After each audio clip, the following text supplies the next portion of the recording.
JB Bruno wrote this up today. 10 things to know. What is Bryan Laundrie's cause of death? Well, the anthropology test may or may not give us enough information forensically. And I hope the FBI releases that information. At this point, it seems like it's remaining unclear if they will. Here's the 9th question. Will the FBI release its findings in the Gabby, Petito, and Bryan Laundrie investigation? The FBI is known for releasing virtually no information during an ongoing federal investigation. This is exactly why details have been scarce from the beginning.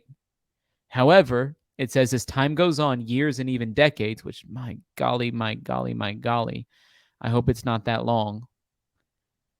History tells us it's more likely a trickle of information. I don't want to wait that long. I want it to happen sooner. Here's question 8. Will any charges be filed? As of this report, no charges have been filed in the Gabby Petito homicide investigation, unfortunately. Question 7.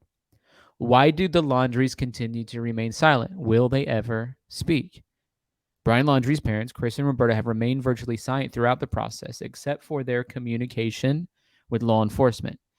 They have been represented legally and in public view by their longtime attorney, Stephen Bertolino.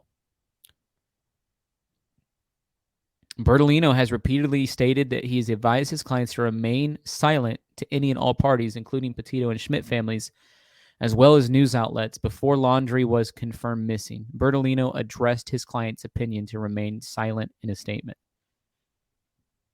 The public's response to Christopher and Roberta and their silence has been largely unsympathetic. In text messages to reporters, Bertolino has remained non-committal to his clients. Question 6. How did search teams miss Bryan Laundrie's remains at the Carlton Reserve? I was wondering that too. Many online commentators have asked how countless members of law enforcement at the federal, state, and local levels did not see Bryan Laundrie's bag or his remains at the Carlton Reserve during intense search efforts in September. They also bring up how Christopher Laundrie showed up on October 20 and found his son's bag.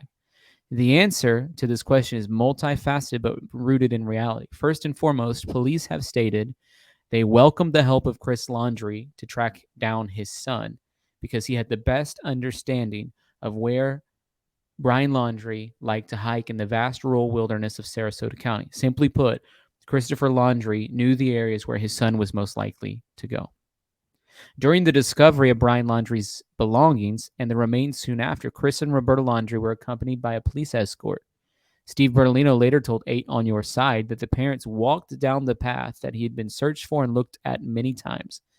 At some point, while the parents were there, Bertolino and Christopher Laundrie found the dry bag in the woods that he brought over to Roberta Laundrie, who had remained on the trail. He confirmed with Roberta that was Bryan's belongings, and momentarily after that, the law enforcement officer came out of the woods and showed Chris and Roberta a picture of a backpack. Bertolino said law enforcement said the backpack was found near some remains. After the parents confirmed the backpack belonged to their son, Bertolino said law enforcement indicated it would be best for them to leave. Beyond that, it can't be understated how much Mother Nature played a key role in the discovery of Bryan Laundrie's remains. Water levels were at a wildly inconvenient level for search efforts. A dry spell in October allowed the water to recede and reveal what was underneath. It is entirely possible for search teams that they were over, on top of, or near the remains in September, but had no idea because of the water levels. Number 5. What's in Bryan Laundrie's notebook at the Carlton Reserve? Will we ever know? It's a great question.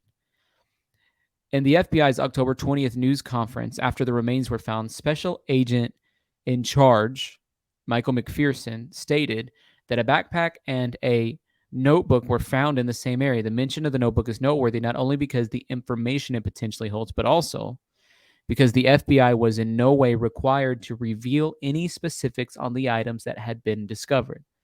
The notebook immediately became a focal point of rampant speculation, theorizing, and of all things, hope that it may contain answers in the deaths of Gabby Petito and Bryan Laundrie. The initial worry was that the notebook wouldn't be intact due to the reserve's flooding.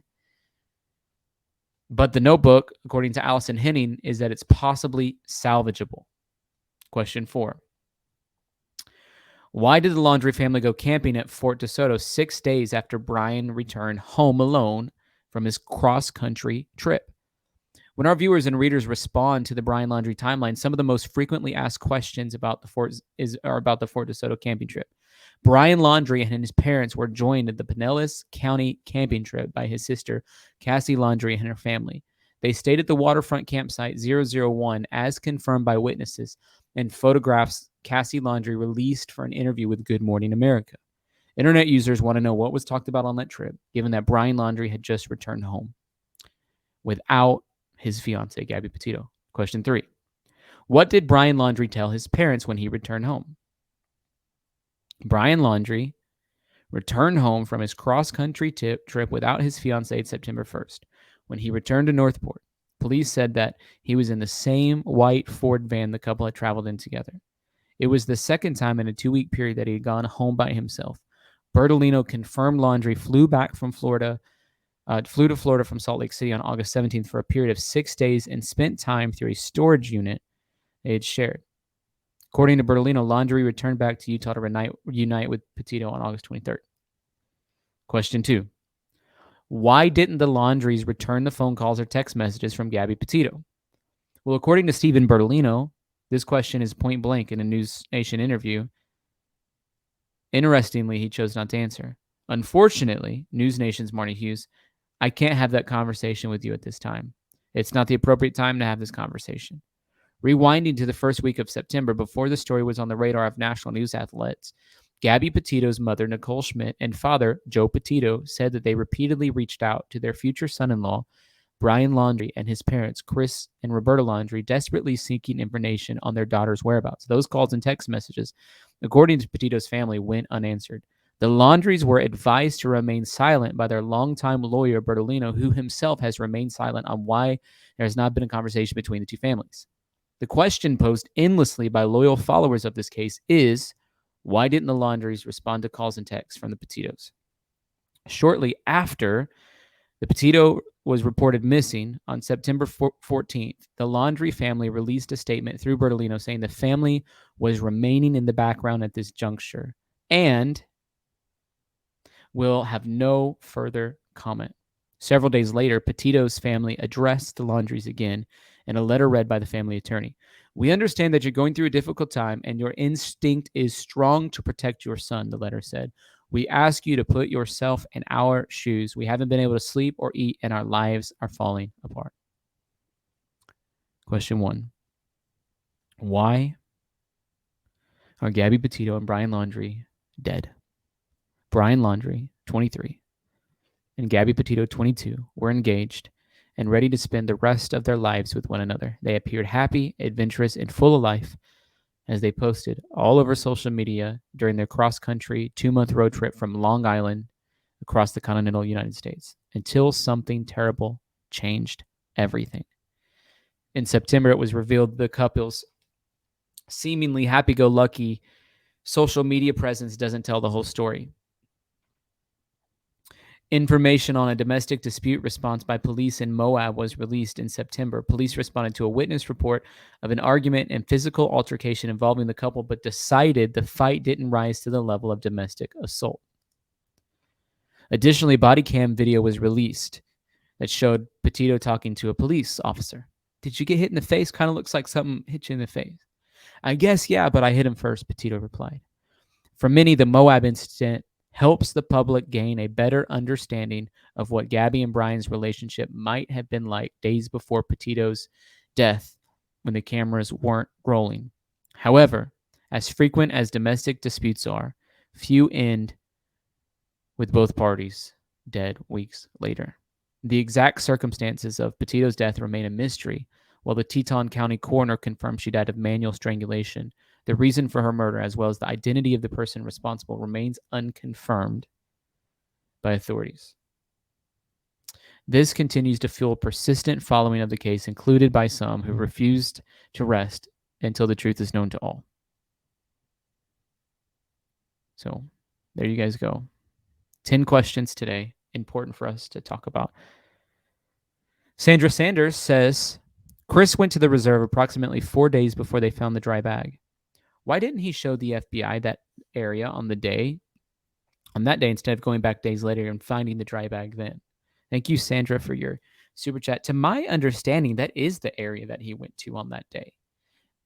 Like, maybe not that very, very, very specific area, but to my understanding, that, like, let's say within 1,000 feet, that is the area that he went to.